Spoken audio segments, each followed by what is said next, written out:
سب یہ فرمائیے گا اگر اسلامی ریاست کی بات کی جائے، ایک اسلامی ریاست ہو اور اس ریاست کے اندر جو مزدور طبقہ ہے اس کے حقوق کی بات کی جائے، اس طرح آپ نے پچھلی گفتگو میں اشارہ فرمایا تھا کہ ہمارے ہاں یہ ہوتا ہے کہ مزدور سے مزدوری کروا لی جاتی ہے لیکن اجرت کے لیے اس کو اتنے چکر لگوائے جاتے ہیں۔ تو اسی طرح اگر ریاست ایک اسلامی ریاست ہو، ریاست مدینہ کی طرز کی، تو اس وقت مزدور کو کیا حقوق دیے جاتے تھے؟ نبی پاک صلی اللہ علیہ وسلم کے دور میں جو ریاست مدینہ تھی یا خلفاء راشدین کا دور آپ دیکھتے ہیں؟ دیکھیں اس دور میں سب سے پہلے ان کو محبت دی جاتی تھی، احترام دیا جاتا تھا، شفقت دی جاتی تھی۔ جو ماتحت تھے ان کے ساتھ حسن سلوک یہ کیا جاتا تھا، ان کو مساوات ملتی تھی، عدل ملتا تھا، انصاف ملتا تھا جی۔ اور ان کو تعلیم حاصل کرنے کے مواقع بھی دیے جاتے تھے۔ حضرت ابو ذر غفاری رضی اللہ تعالیٰ عنہ، انہوں نے جس طرح کی وہ خود اچھے کپڑے پہنتے تھے اسی طرح وہ اپنے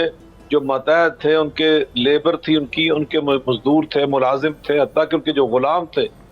اس دور میں سب سے نچلا طبقہ تھا نا، وہ لیبر کے طور پر غلاموں کو کام لیا جاتا تھا، وہ ان کو بھی بڑے خوبصورت کپڑے پہناتے بالکل اپنے کپڑوں جیسے۔ تو کسی نے ان سے کہا کہ یہ تو معمولی آپ کے غلام ہیں، آپ کے مزدور ہیں، آپ ان کو معمولی کپڑا پہنائیں تو یہ راضی ہو جائیں گے۔ تو انہوں نے فرمایا تم نہیں جانتے کہ رسول اللہ صلی اللہ علیہ وسلم نے ہمیں کیا تعلیم دی۔ آپ نے فرمایا اطعموہم مما تطعمون، جو تم کھاتے ہو وہ ان کو کھلاؤ، والبسوہم مما تلبسون، جو خود پہنتے ہو وہی ان کو پہناؤ۔ تو ہم تو اس بات کے پابند ہیں، اور خود انس بن مالک رضی اللہ تعالیٰ نے بیان کرتے ہیں کہ خدمت النبی صلی اللہ علیہ وآلہ وسلم 10 سنین فما قال لی اف قط، میں نے 10 سال رسول اللہ صلی اللہ علیہ وسلم کے گھر کی، آپ کی خدمت کی، اور فرماتے کہ 10 سال میں یقیناً انسان سے بے شمار نقصانات ہو جاتے ہیں، کوتاہی ہو جاتی ہے۔ تو فرماتے مجھے رسول اللہ صلی اللہ علیہ وسلم نے جھڑکنا، ڈانٹنا، مارنا، پیٹنا، برا بلا کہنا تو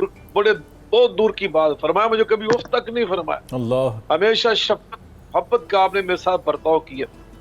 حضرت ابو مسعود انصاری رضی اللہ تعالیٰ عنہ صحابی رسول ہے، وہ خود بیان کرتے اپنا واقعہ کہ میں نے ایک کنیز رکھی ہوئی تھی بکریاں چروانے کے لیے۔ ایک دن میں نے جا کر دیکھا کہ وہ ذرا لاپرواہی سے بیٹھی ہے، ایک بیڑیا میرے ریوڑ میں آیا اور ایک بکری اٹھا کر لے گیا۔ میں دیکھ رہا تھا تو میں نے جا کر، وہ غفلت میں بیٹھی تھی، لاپرواہی سے بیٹھی تھی، میں نے اس کے چہرے پہ تھپڑ مار دیا۔ تو مجھے پیچھے سے آواز آئی کہ آج تم نے اس کو جو تھپڑ مارا ہے تمہیں ڈر نہیں آیا اس ہستی سے جو تم سے اوپر ہے؟ تو میں نے پلٹ کر دیکھا تو جناب رسول کریم علیہ الصلوۃ والسلام تشریف فرما تھے۔ آپ نے جب مجھے جھڑکا اور اللہ کے مجھے ڈر یاد کرایا تو فرماتے ہیں کہ میں نے فوراً عرض کی اللہ کے رسول صلی اللہ علیہ وسلم، میں اس تھپڑ مارنے کے عوض میں اپنی اس کنیز اور لونڈی کو اللہ کی راہ میں آزاد کرنے کا اعلان کرتا ہوں اور آپ کو گواہ بناتا ہوں۔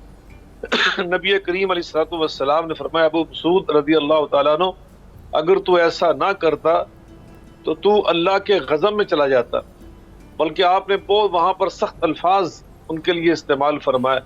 تو یہاں ہمیں یہ سبق دیا جا رہا ہے کہ آپ اپنے مزدوروں کے ساتھ، اپنی لیبر کے ساتھ، اپنے ماتحتوں کے ساتھ آپ نے کیا انداز اختیار کرنا ہے، آپ کی کیا شفقت ہونی چاہیے، آپ کی ان کے ساتھ کیا محبت ہونی چاہیے، آپ کو ان کے ساتھ کیا برتاؤ ہونا چاہیے۔ اور خود رسول اللہ صلی اللہ علیہ وسلم کا جو طرز عمل تھا وہ یقیناً شفقت اور محبت پر مبنی تھا، انتہائی احترام، اور آپ دوسروں کی عزت نفس کا خیال کرنے والے، اور بلکہ آپ نے یعنی حتیٰ کہ خطبہ حجۃ الوداع کے اندر آپ ذرا دیکھیے، اور جب نبی کریم علیہ الصلوۃ والسلام وہ اپنی تقریب میں مبتلا تھے، دنیا سے تشریف جانے سے چند لمحات پہلے بھی آپ یہی فرماتے ہیں الصلاۃ الصلاۃ وما ملکت ایمانکم، فرمایا کہ میں تمہیں نماز کی اہمیت یاد کراتا ہوں، بار بار نماز کی تلقین فرمایا، اور ساتھ جو متعدد لوگ ہیں ان کے حقوق کا آپ نے یاد کروایا کہ ان کے حقوق کو یاد رکھیں۔ تو یقیناً نبی کریم علیہ الصلوۃ والسلام کی جو سیرت مبارکہ ہے وہ اس حوالے سے ہمارے لیے مشعل راہ ہے۔ بالکل آپ نے بڑا بہترین فرمایا کہ نبی پاک صلی اللہ علیہ وسلم کی سیرت طیبہ ہر پہلو میں ہمارے لیے رہنمائی فراہم کر رہی ہے، اسوہ حسنہ قرآن کریم نے اس کو قرار دیا ہے۔ اور شاہ صاحب سے پوچھنا چاہوں گا، شاہ صاحب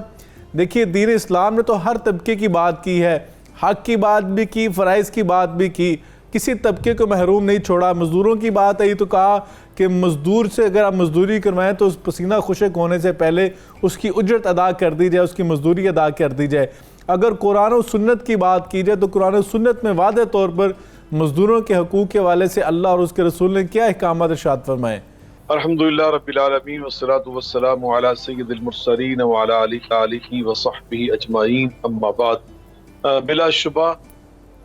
ڈاکٹر سید اسامہ بخاری صاحب، آج آپ کا جو عنوان ہے بہت ہی اہم ہے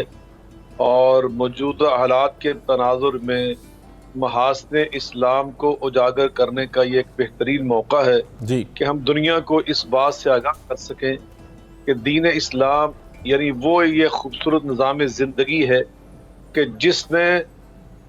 زندگی سے متعلقہ ہر طبقے کے حقوق اور فرائض کو بالکل واضح طور پر بیان کر دیا ہے، اور خصوصی طور پر وہ طبقات جن کو ہمارے معاشروں میں آج کی موجودہ انسانی سوسائٹیز کے اندر پسماندہ اور کمزور طبقہ شمار کیا جاتا ہے، ان کے حقوق کا تو بہت ہی اسلام نے، میں سمجھتا ہوں، شدت کے ساتھ بڑا زور دے کر ان کو اجاگر کیا اور ان کو واضح کیا اور ان کی حق تلفی کو بہت بڑا گناہ قرار دیا۔ جی یقیناً آج یکم کی مناسبت سے ہم بات کر رہے ہیں، دنیا بھر میں مزدوروں کا دن یعنی لیبر ڈے کے طور پہ اس کو منایا جا رہا ہے۔ تو اسلام میں تو بالکل جیسے آپ نے بات کی، یہ بڑا یہ خوبصورت، میں سمجھتا ہوں، یہ دن ہے، یہ بہت خوبصورت ایک نظام ہے کہ یہاں تو ہر دن ہی مزدوروں کی حق تلفی کی بجائے ان کی حق داد رسی کی بات کرتا ہے، ان کے حقوق کو ادا کرنے کی بات کرتا ہے۔ کوئی ایک لمحہ بھی رسول اللہ صلی اللہ علیہ وسلم نے، جیسے بھی آپ حدیث پاک کا ترجمہ کر رہے تھے، آپ فرماتے ہیں فَأْتُوا الْأَجِيرَ أَجْرَهُ قَبْلَ يَجُفَّ عِرْقُهُ، کہ مزدور کی مزدوری ادا کرو اس کا پسینہ خشک ہونے سے پہلے۔ جی ہمارے معاشرے کے اندر کیا ہے کہ جناب ٹال مٹول کیا جاتا ہے، اس بیچارے کو پھیرے لگائے جاتے ہیں، وہ اپنی مزدوری کے لیے جتنی اس کی مزدوری بنتی ہے اس سے زیادہ اس کا کرایہ لگ جاتا ہے۔ تو یہ مطل غنی یہ ظلم فرمایا کہ جو بندہ غنی ہے، صاحب حیثیت ہے، مالدار ہے، جس نے کام کروایا، اس کے پاس اجرت دینے کے پیسے موجود ہیں، مگر وہ ٹال مٹول کر رہا ہے، تو اللہ کی ہاں یہ ظلم شمار ہوگا۔ اور نبی پاک صلی اللہ علیہ وسلم فرمایا کہ ظلم سے بچو، یہ انسان کو برے انجام سے دوچار کر دیتا ہے۔ قرآن مجید فرقان حمید میں بھی اللہ تعالیٰ نے مزدور کی اہمیت کو بیان کیا،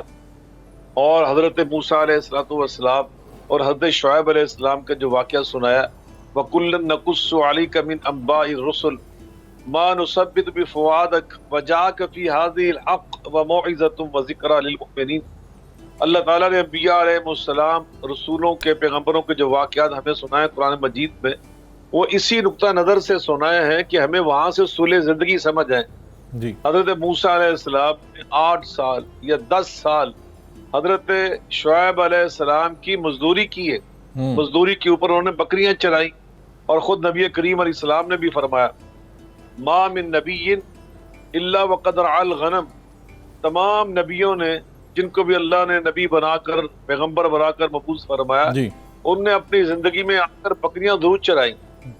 یعنی اللہ تعالیٰ نے